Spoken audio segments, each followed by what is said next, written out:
What is up, everyone?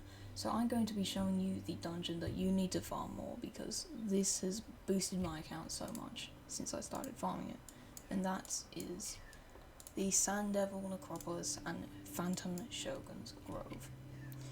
Now, these aren't very difficult to farm, and you don't need to farm the highest of 25 or 20 to be the most efficient.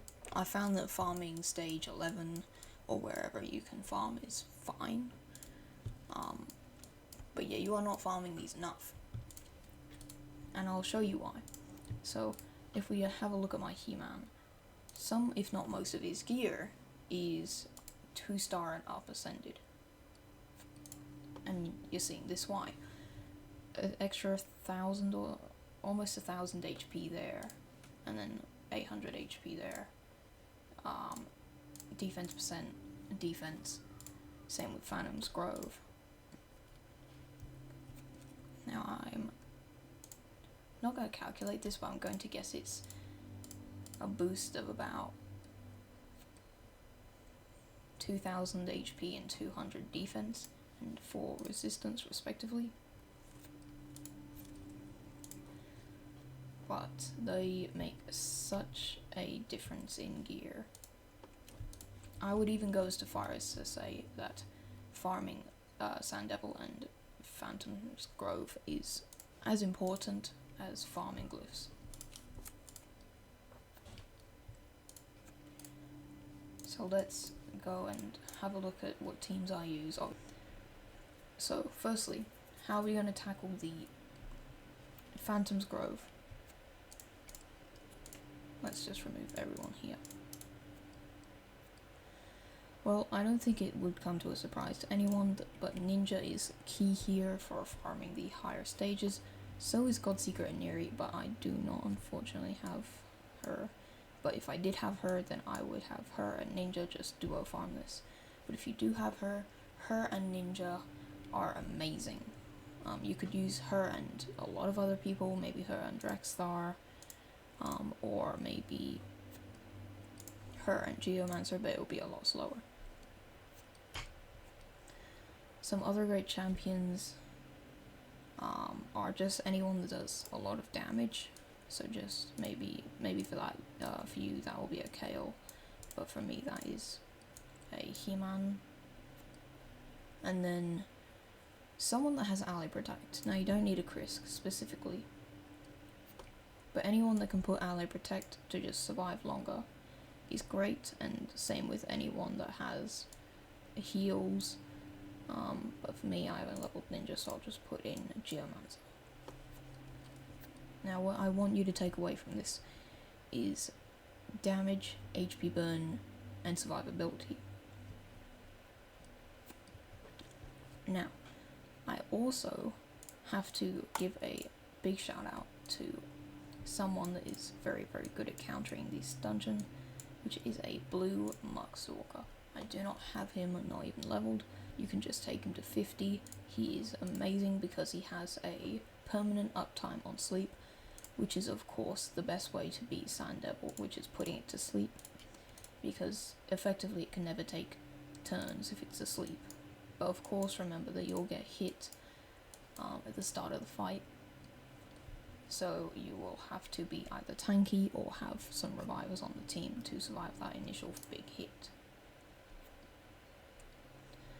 So HP burner, sleep, healing, and damage. So in my opinion, the trick to this boss is just either bringing a lot of damage or a lot of control and survivability. With that being Muckstalker, or if you have a lady, what is it, Siffy? If you have a Siffy, then she's really great, or just anyone that has sleep. I think Lady Noelle has sleep on her A1, I might be wrong. But anyone with sleep is really great for this boss, especially if it's on their A1. If it's on their A1, then you pretty much have beaten this dungeon already. Now you just need to survive the first initial hit. But on these lower stages, you don't really need to bring in too much. You can just bring in your heavy damage dealers and some debuffers, and you'll pretty much just plow through the dungeon. Some other great champions, if you have them, I'll put them on the screen when I'm editing. For the Sand Devil would be Newt, Wixwell, though I think his shield gets ignored by the Sand Devil. Anyone like Godseeker and Neri, or maybe in the higher stages you might want to think about bringing in a Cold Heart or a Septimus if you have one, just for the max HP damage. Okay, so now we've got an idea of how to tackle the Sand Devil. Shogun's Grove, arguably tricky, well, more tricky than Sand Devil, because obviously your big damage dealer gets hit with a Enfeeble, which sucks because you stop doing damage, which means it slows your runs and just makes it more annoying. So how does this work? So the boss will look for the champion with the highest crit damage. For me, that would be He-Man. But we have a workaround this. I actually found a use for Skeletor. I know, crazy. And that is putting him in as much crit damage as possible. Now, because I put a relic on my He-Man that gives 21% more crit damage, I'm probably going to have to just pause for a second, and I'll have to tweak his gear and try and get him more crit damage. So I will just do that and I will be right back. So unfortunately I was not able to get more crit damage on him. I got him to 100 to 134, so the Shogun will still attack my He-Man, but this is fine as it's still a good example. If I had a 4-star Skeletor Soul, which I'm sure I'll get in the not too far future, then I will get more crit damage on my Skeletor. But just make sure how much crit damage your champions have, because as you can see, He-Man got hit first with the Enfeeble. Now it only lasts for 3 turns, but the first Enfeeble that gets placed, so the one that's on He-Man, cannot be removed. It is a protected debuff. But as you can see, once it wears off and is removed, He-Man starts doing a lot of damage again, which is what you want in the first place, because then your runs won't take just about a minute.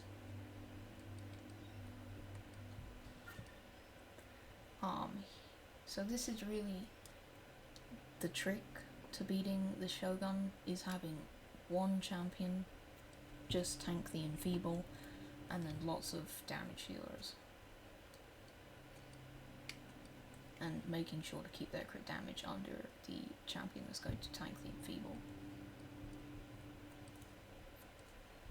Which isn't too difficult. You can grab someone that you have a 5-star soul on or a 4-star soul on, get the 38% crit damage from a 4-star soul,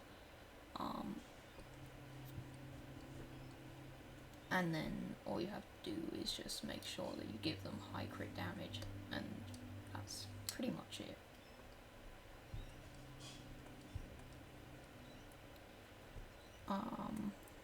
There's not much else to the Shogun boss, other than getting one champion with really high crit damage and making sure your damage dealers have below that crit damage threshold, so that they take the Enfeeble.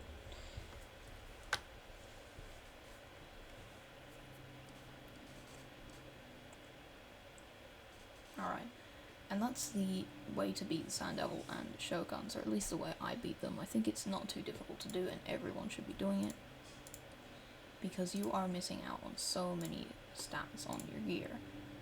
The only bad thing about this whole system is the Chaos Powder. I think there should be a dungeon to farm it. Well, there is technically a dungeon to farm it, and that is at stage 25 of each of them, unfortunately. But Chaos Powder is very, very good, because if a very good piece of gear gets a bad ascension roll, then you can re-roll it and re-roll and re-roll it. But of course, stage 25 of each is going to be quite difficult. And especially without, for Sandevil, Godseeker, Niria, Ninja, and for Shogun, a Kaimara New reset. So that is it. That's all you need to know about the 2 dungeons you are not farming and why you should be farming them. They make a massive impact on all of your gear, and I will try to get more of my champions ascended gear, obviously. Thank you for watching. This is the first video on my new channel. Throw a sub, helps the algorithm, and yeah, comment below if I missed something. I might have missed something, or if I didn't say out a champion that is really, really great. Thank you for watching. Have a great day.